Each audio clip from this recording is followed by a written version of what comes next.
مصر کے تمام لوگوں کو ایک جگہ اکٹھا کیا جائے اور اب ان کے سامنے خدائی کا دعویٰ کیا جائے، سجدہ کرنے کا حکم دیا جائے۔ فرعون نے ایسا ہی کیا، لوگوں کو جمع کر کے خدائی دعویٰ کیا اور سجدہ کرنے کا حکم دیا۔ اور سب سے بڑا قبیلہ قبطیہ فرعون کو خدا ماننے لگا اور اسے سجدہ کرنے لگا۔ اس طرح فرعون مصر کا جھوٹا خدا بنا۔ جب فرعون نے جھوٹا دعویٰ کیا تو ان میں کچھ لوگ ایسے بھی تھے جن کے دل ایمان کے نور سے منور تھے، جو صرف اللہ پر ایمان رکھتے تھے۔ فرعون کو جب پتہ لگا تو اس نے ان چند مسلمانوں پر ظلم و ستم کرنا شروع کر دیے، ان کو اپنا غلام بنا لیا اور مصر کا سب سے مشکل بھاری کام ان سے کرواتا اور ان پر بدترین تشدد کرواتا۔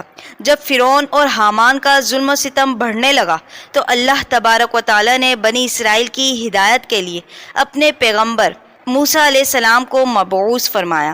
موسیٰ علیہ السلام نے فرعون کو اللہ کا پیغام پہنچایا اور اللہ کی وحدانیت کی طرف بلایا، مسلمانوں پر ظلم و ستم کرنے سے منع فرمایا، لیکن فرعون اپنی سرکشی سے باز نہ آیا اور کفر و شرک پر ڈٹا رہا، مسلمانوں پر ظلم کرتا رہا۔ روایات میں آتا ہے کہ ایک مرتبہ حضرت موسیٰ علیہ السلام فرعون کے پاس تشریف لائے اور فرعون سے کہنے لگے، اے فرعون، اگر تو اللہ پر ایمان لے آ تو تیری آخرت تو بہتر ہو ہی جائے گی اور اللہ تجھے دنیا میں 4 نعمت عطا فرمائے گا۔ فرعون سن کر پوچھنے لگا، وہ 4 نعمتیں کون سی ہے؟ شاید میں سن کر ایمان لے آؤں۔ موسیٰ علیہ السلام نے بتایا، تو ہمیشہ تندرست رہے گا، تو کبھی بیمار نہ ہوگا، اور اگر تو ایمان لے آ تجھے اللہ 2 ممالک کا بادشاہ بنا دے گا۔ ابھی تو ایک ملک کا بادشاہ ہے اور دنیاوی نعمتوں کے ساتھ ساتھ اللہ تجھے جنت میں بھی جگہ عطا فرمائے گا۔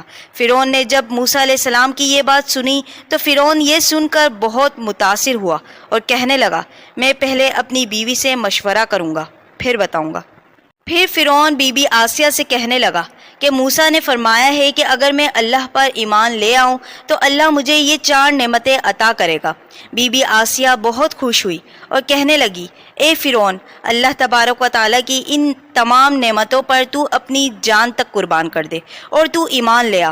اور زاروں قطار رونے لگی اور کہنے لگی، آفتاب تیرا تاج ہوگا، بلکہ آپ موسیٰ علیہ السلام کی بات سنتے ہی آپ کو ایمان لے آنا چاہیے تھا۔ فرعون کہنے لگا، اس بات پر میں حامان سے بھی مشورہ لینا چاہوں گا۔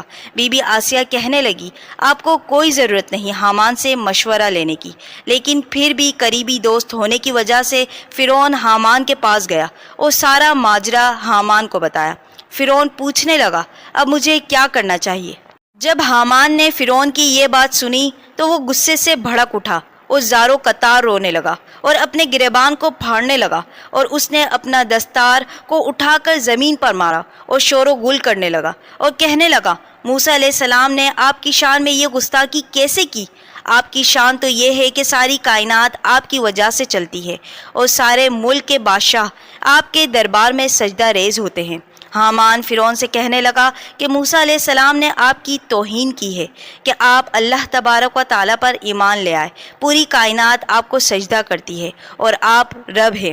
حامان فرعون کو بھڑکانے لگا، کیا آپ موسیٰ کی بات مان کر ایک غلام بننا چاہتے ہیں اور خدا سے انسان بننا چاہتے ہیں؟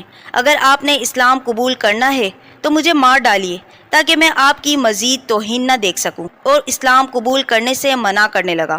فرعون نے جب حامان کی بات سنی تو فرعون غرور میں آ گیا اور غرور میں آ کر اسلام قبول کرنے سے انکار کر دیا۔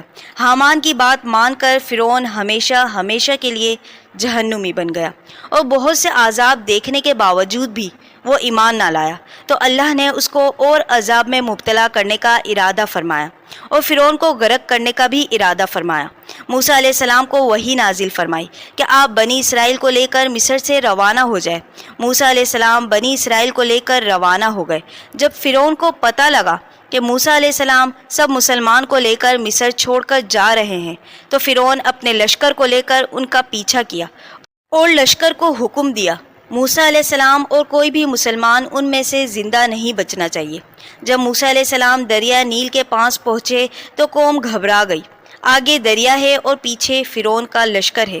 قوم نے کہا آج ہمیں کوئی نہیں بچا سکتا، تو موسیٰ علیہ السلام نے قوم کو تسلی دی اور اللہ نے حضرت موسیٰ علیہ السلام کو اپنا عصا مبارک دریائے نیل میں مارنے کا حکم دیا۔